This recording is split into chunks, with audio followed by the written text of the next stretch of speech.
तर नमस्कार मित्रांनो, व्हेरी गुड मॉर्निंग आणि स्वागत आहे आपल्या ब्लॉगमध्ये. तर आज पण आपण दररोजप्रमाणे आलोत आपल्या शेतात आणि शेतात आलो. आपलं काल मिशन राहिलं होतं अर्ध. ते मिशनला आपण आता सुरुवात करणार इथं. म्हणजे मी आज उशीर आलो थोडं. आज टाईम झाला तुम्हाला सांगतो 11:30 वाजले. तर आज टाईम झाला आहे. आपला भाऊ ते तिकडे आहे. त्यामुळे आता काय करायचं आहे आपल्याला, थोडे आपले किती राहिले म्हणजे खुटणं राहिले तर खुटणाचे 20 आपले कमीत कमी 22 रांगी राहिल्या. त्या 22 आपल्याला आता दुपारपर्यंत आपण, आता किती वाजले 10 वाजलेत ना, दुपारपर्यंत 2 वाजेपर्यंत आपल्याला हे सगळं फायनल करायचं आहे. चला बघू होतंय कसं आणि मग कसे हाल होते त्याच्यात ते पण बघा. चला सुरू.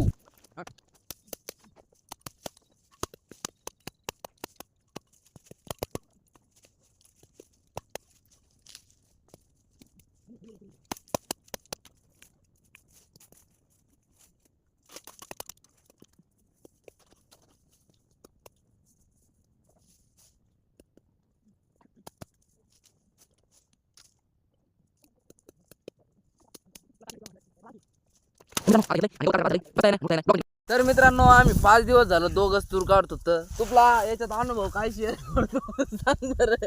माझ्या तोंडाकडे बघून अजून सांग ना. एकच नंबऱ्या लय भारी वाटतंय मला. काय सांगायला शब्द नाही राहिले मला. आता मला लय वाईट झालंय. मग मला 1-2 पाती राहिले मग आणखीन मला ते होत्या का. मित्रांनो, फायनली आपल्या तुरीतलं गवत वगैरे काढणं म्हणजे सगळं कंप्लीट वगैरे रान झालंय. गवत वगैरे काढून सगळंच काम आहे. म्हणजे या तुरीतल्या शेतातलं 5 एकर रानात सगळं तुरीतलं काम सगळं झालंय. आणि आज लवकर झालं कारण काल आपण तुम्हाला सांगतो, काल उगं थोडंच ठुलतं. उन्हाला चमकत ऊन पडलात. काल आपण थोडंच ठुलतं, त्याच्यामुळे आज तुम्हाला सांगतो दुपारच्या 2 वाजता आपण चॅलेंज घेतलं.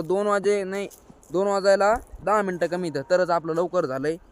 म्हणजे 1:50 झालं तरी आपलं 10 मिनटं आणि लवकर झालंय. हे लय भारी झालं.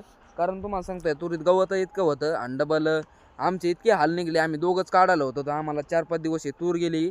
म्हणजे 5 दिवस, आजचा 6वा दिवस आहे. 4-5 दिवस आम्हाला 6 दिवस समजा, 6 दिवस गेले. आजचा तर वेळ गेला समजा.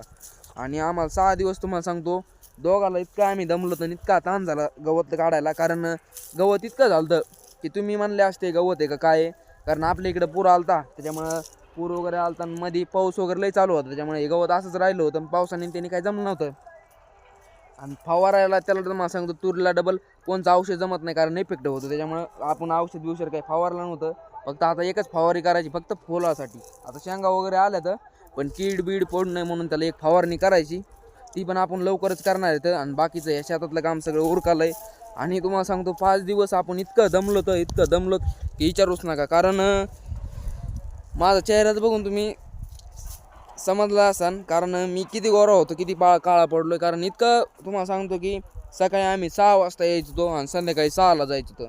म्हणजे 6 ते 6, सकाळी 6 ते संध्याकाळी 6पर्यंत आम्ही दोघं यायचो. दोघंच होतो तर डबल आम्हाला दोघं असताना बरेच दिवस गेलं. त्यामुळे लय आम्हाला हे बेकार याच्यात अनुभव इतका भेटला. तुम्हाला सांगतो की शेती करताना लय अनुभव भेटतो, पण आम्हाला हे अनुभव जास्तच भेटला. कारण कळलं थोडं आता समज असतं. फक्त तुम्ही या क्षेत्रात उतरा, तुम्हाला कळन शेती करणं म्हणजे काय जोक नाही.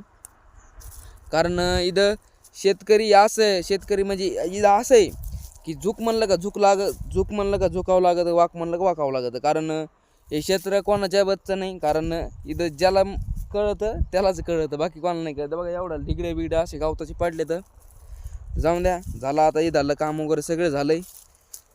आता आपलं फक्त आता ते आपल्या घरापासलं म्हणजे आपल्याला अजून शेतातले लय काम आहे. कारण आपलं ऊस वगैरे लावायचं आहे. 2 एकर ऊस लावायचा आहे. अजून आपला ऊस जाणार आहे, ते ऊस लवकर जाणार आहे. डबल आपला ऊस लावायचा आहे. म्हणजे तेवढं बियाणं वगैरे लय अजून लय काम आहेत. तर चला, कसे वाटले आपले हे ब्लॉग आता 5-7 दिवसाची ती कमेंटमध्ये नक्की सांगा. भेटू आपण अशाच एका नवीन भन्नाट व्हिडिओमध्ये. तोपर्यंत बाय.